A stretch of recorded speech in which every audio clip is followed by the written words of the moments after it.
NTA की आड़ में सरकार को छुपा रही है। तो रिजल्ट किस तारीख को आता है? 4 तारीख को। 4 तारीख को। देखिए, रिजल्ट के ऊपर भी बहुत सारे सवाल उठा है। एनटीए को बीच में लाया ही गया है करप्शन के लिए, क्योंकि इनका मकसद यही था। अगर ये मकसद नहीं होता तो एक पेटिशन गया है सुप्रीम कोर्ट में, कह रहे हैं कि सीबीआई जांच करवाया जाए। इस समय हम नीट में हुई धांधली, जो नीट में धांधली हुई है, खास करके कथित तौर पर जो धांधली हुई है, ग्रेस नंबर दिया गया है, उसके ऊपर एक विश्लेषण करेंगे, चर्चा करेंगे। क्या ऐसा वाकई में हुआ है? हमारे साथ जो है राजकुमार जी हैं, जो नव जागरण के रिपोर्टर्स हैं, पत्रकार हैं, और हमारे साथ जून मैसी भी हैं, पेशे से सोशल एक्टिविस्ट हैं और इनका खुद का चैनल भी है, पत्रकार भी हैं। और आज हम लोग आपसे विश्लेषण करेंगे कि क्या ये सच में हुआ है, क्या ये धांधली हो सकता है, और ख़ास करके इस धांधली के पीछे आखिर किसका हाथ हो सकता है, क्योंकि बड़े अलग अलग एंगल से हम इस चीज़ पर विश्लेषण करेंगे, बात करेंगे।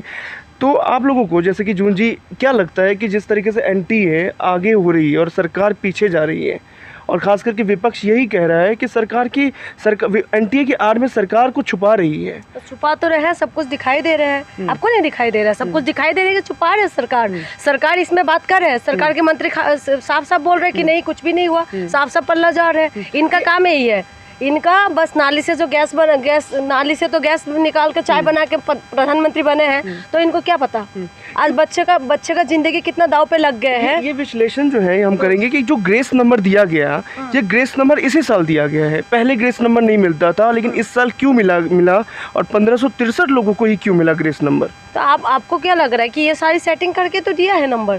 पहले नहीं दिया था। पहले का जो रिकॉर्ड चेक करते हैं तो उसमें देखा जाता है कि उसमें नहीं है, लेकिन इस बार है। और इस बार ये भी बताया जा रहा है कि धांधली पूरी तरीके से हुआ है और बच्चों ने वो सेटिंग करके, अभी मैंने किसी न्यूज़ में देख रही थी, उसमें बता रहे थे कि वो पेपर पहले खरीदा भी गया था, कोई पैसा लेके खरीदा भी जा रहा था। तो इस तरीके की न्यूज़ भी चल रहा है।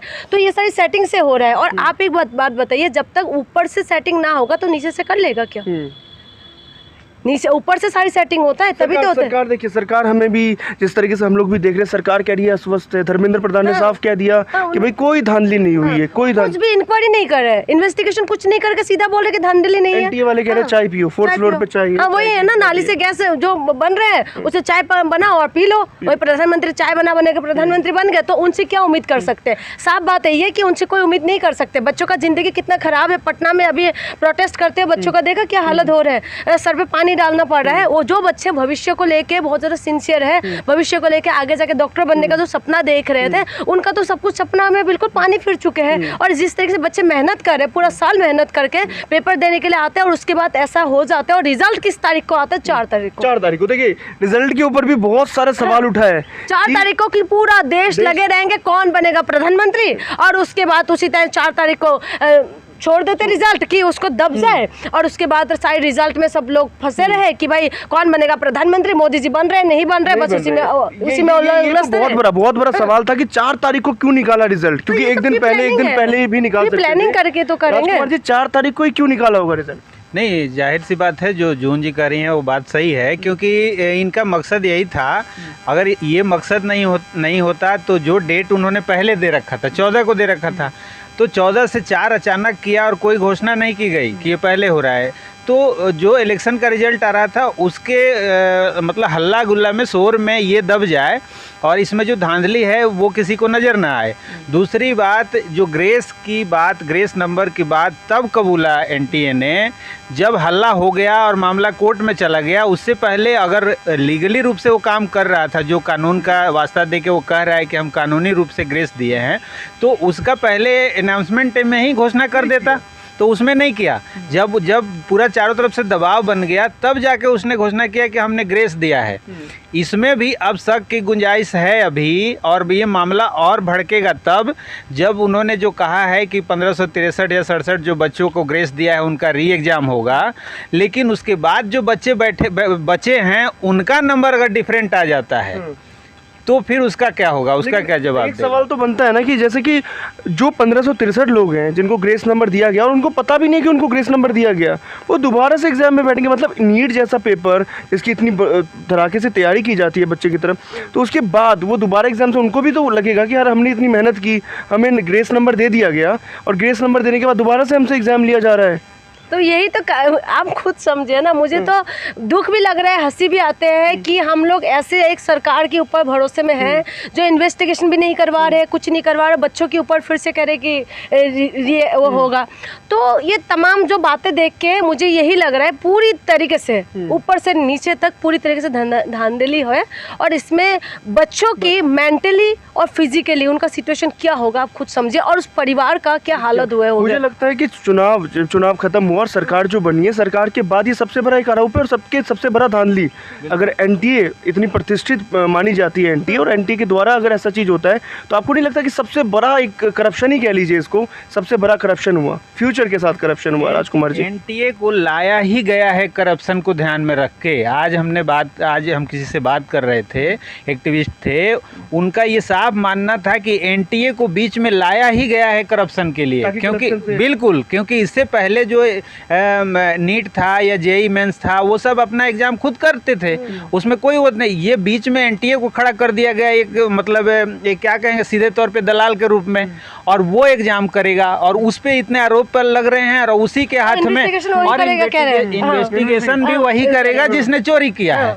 तो जो हाई पावर कमेटी बना रहे हैं ये लोग, हाई पावर कमेटी नाम दे रहे हैं, और उस कमेटी ने जो बोला उसको वो भी कर लिया, रिकमेंड भी कर लिया सुप्रीम कोर्ट ने। तो वही तो मैं कह रही हूँ, जो कहते हैं ना चोर कपूरी करिए और उसके बाद वही करे, और चोरी के बाद वो इन्वेस्टिगेशन भी वही करेंगे, कोई उसको फिर खुद को साबित कर देंगे कि मैं गुनहगार हूँ। एक बहुत गंभीर आरोप लग रहा है एनटीए के ऊपर। अगर ये इस पेपर में ऐसा कर रही है तो सोचिए बहुत सारे पेपर लेती है, यूसी सेट का भी लेती है पेपर, और बहुत सारे ऐसे तमाम पेपर हैं, एसएससी का भी पेपर कंडक्ट कराती है। तो ये इतने बड़े बड़े पेपर कंडक्ट करा रही है, प्रतिष्ठित पेपर कंडक्ट करा रही है, तो उसमें क्या होता होगा? क्या उसमें भी ग्रेस नंबर दिए जाते होंगे? नहीं, ये सारी चीज़ों का कुल मिला के यही है कि ये सब कुछ ना सरकार को देखना होता है। आप और हम लोग सिर्फ डिस्कस कर सकते हैं, बता सकते हैं ना, तो बाकी जब सरकार की मंत्री इस तरीके से बयान देंगे तो आप बताइए आप किससे उम्मीद करेंगे? तो काम है सरकार का, तो सरकार इसमें देखना चाहिए कि हमें क्या करना चाहिए। आज बच्चों का हालत, भविष्य, मोदी जी का मैं भाषण देखती हूँ, मोदी जी का युवा भारत है ना, युवाओं का भारत है, और देश आज से युवाओं का हालत बेहाल हो गया है बिल्कुल। तो मैं यही कहूँगी पकौड़े तलने के लिए ना लोगों को अब तैयारी कर लेना चाहिए, चाय बनाने की तैयारी कर लेना चाहिए। 5 साल यही होने वाला है, क्योंकि एक के बाद एक पेपर लीक, यही सिर्फ इसी का नहीं है, इससे पहले भी आप देखें यूपी में पुलिस का पेपर लीक हुआ, उसके बाद राजस्थान का भी हुआ है, हर एक सरकार में होता रहता है। तो आप खुद देखिए ना कि किस तरीके से मजाक हो रहा है। लेकिन हमारे देश में जो लोग हैं वो खास करके रोजगार, महंगाई और ये पेपर लीक, ये सब मुद्दा नहीं मानते। इन लोगों को मुद्दा होता है धर्म, तो इसीलिए उलझते रहे और भुगतते रहे और भुगत भी रहे। इस बार विपक्ष भी कह रही है कि हम भी बहुत मजबूत हैं, हम सरकार को घुटने पे लेकर के आ जाएंगे। बिल्कुल, इस बार तो बहुत देखने वाले चीज होगा, इस बार जबरदस्त होगा, और विपक्ष मजबूत होना जरूरी है। विपक्ष मजबूत हुए हैं इस बार, और इस बार जबरदस्त होने वाले हैं। आप देखिए अभी शुरू होने वाले ना पार्लियामेंट में, फिर देखिए जबरदस्त होने वाले। जब शुरू होने वाला है तो ये भी हंगामा भरा रहेगा। विपक्ष नेता भी मिल गया ना, विपक्ष का नेता, प्रतिपक्ष का नेता भी मिल गया, तो इस बार जबरदस्त होने वाले, क्योंकि 10 साल के बाद मिला। पहले सुषमा स्वराज थे लास्ट, और अब इस बार मिल चुके हैं, तो इसीलिए इस बार जबरदस्त होने वाले। तो हमारी उम्मीद है कि जो बच्चों का भविष्य खराब हुए हैं तो उन बच्चों के लिए कुछ अच्छा होगा, क्योंकि जुमले तो हम लोग सुनते रहे, मोदी जी की बातों में अब भरोसा भी नहीं रहा। सच बताऊं तो कोई भरोसा नहीं रहा, क्योंकि बच्चों की जिंदगी के साथ ये 10 साल के अंदर जो भी कुछ हो रहा है ना, बहुत खिलवाड़ हुआ है, बहुत हुआ है। तो अभी जो नीट का ये जो पेपर है ना, इसमें अभी बच्चों के, अभी मैं इंटरव्यू देख रही थी, बच्चे कह रहे हैं कि मेरी उम्मीद ही नहीं है। और जो बच्चे पैसा दे के इस तरीके से पास होके आएंगे तो बच्चे अच्छा डॉक्टर बन पाएंगे? आप खुद समझे ना, अच्छा डॉक्टर बन पाएंगे? डॉक्टर को तो भगवान मानते हैं, धरती का भगवान मानते हैं डॉक्टर को। उस डॉक्टर आप उम्मीद कर सकते हैं कि ऐसा अच्छा डॉक्टर बन सकते हैं। एक चीज और आ रहा है राजकुमार जी, सीबीआई जांच की मांग कर रहे हैं, क्योंकि एक पेटिशन गया है सुप्रीम कोर्ट में, कह रहे हैं कि सीबीआई जांच करवाया जाए। क्या लगता है कि सीबीआई जांच अगर होगा तो ये पूरा का पूरा दूध का दूध और पानी का पानी आ जाएगा? नहीं, बिल्कुल वो तो होना चाहिए, सीबीआई जांच होनी भी चाहिए, क्योंकि इतना बड़ा लेवल पे अगर धांधली हुई है। दूसरी बात यह है कि कल जैसे पवन खेड़ा जी कह रहे थे, ये जो सरकार है ये भी ग्रेस नंबर लेके चल रही है। ये तो इस बार ग्रेस नंबर लेके प्रधानमंत्री मोदी जी शपथ लिए हैं, तो वो खुद ग्रेस नंबर पे लिए हैं, तो उनके लिए ग्रेस मार्क कोई बड़ी बात नहीं है। सरकार इसलिए सीबीआई जांच के बारे में कुछ सोच नहीं रही है। और धर्मेंद्र प्रधान जी का ट्विटर अगर देखेंगे तो जैसा अभी ध्रुव राठी का ट्वीट आया था कि चुनाव से लेके अब तक वो उनके गुणगान में लगे हैं, उन्होंने नीट के बारे में एक शब्द नहीं लिखा, लेकिन शायद उन्होंने भी देख लिया हो उसका वीडियो, तो फिर इन्होंने कल 2 ट्वीट कर दिए लगातार कि जो सुप्रीम कोर्ट ने ट्वीट किया है, ऑर्डर दिया है और ये सब। तो आने वाला समय देखिए अभी और ज़्यादा गंभीर होने वाला है, और जब सेशन शुरू होगा तो इस सेशन में इस ग्रेस मार्क की तो चर्चा होगी ही, उनके भी ग्रेस मार्क को लेकर लड़ाई होने वाली है, और ये सरकार पूरा इस पे चर्चा रहेगा। और ये 5 साल कैसे चलेगा ये मोदी जी भी समझ जाएंगे कि सरकार कैसे चलेगी, बैसाखी में चलेगी और कैसे चलेंगे। एक तरफ नीतीश बाबू, एक तरफ नायडू, तो इस बार तो जबरदस्त होने वाला है। और इस बार एक दुख की बात यह है कि देश की जो जनता के लिए काम क्या होगा ये तो नहीं पता, क्योंकि पहले तो जुमला देते रहे, और इस बार जब गठबंधन का सरकार है तो मोदी जी को भी इस बार पता चल जाएगा कि गुब्बारा से तो हवा निकल चुके हैं, हवा निकल गया, अब दम नहीं रहा। अब 400 पार का जो स्लोगन था ना वो बिल्कुल खत्म हो चुके हैं। अब बस यही रह गया, बस देखने के लिए। अब 56 इंच का सीना भी पता नहीं कहाँ खो गया है, अब जैकेटों का रंग भी बदल चुके हैं। तो एक चीज और आ रहा है कि स्वयंसेवक संघ से भी इनकी लड़ रही है, लड़ाई हो रही है। मोहन भागवत जी भी खुद बोल रहे हैं, अभी मणिपुर के ऊपर भी सवाल उठा रहे हैं। आप ये देखिए इटली पहुंच गए हैं, मणिपुर नहीं जा सकते, बच्चे रो रहे हैं, नीट का एग्जाम का इन्वेस्टिगेशन नहीं करवा सकते। ये सब में नहीं करना, इनको बस घूमने के लिए दे दो, बस फ्लाइट में बैठो और चले जाओ। मुझे याद है, मैं एक आर्टिकल पढ़ रहा था, आर्टिकल के अंदर लिखा हुआ था कि गवर्नर जो है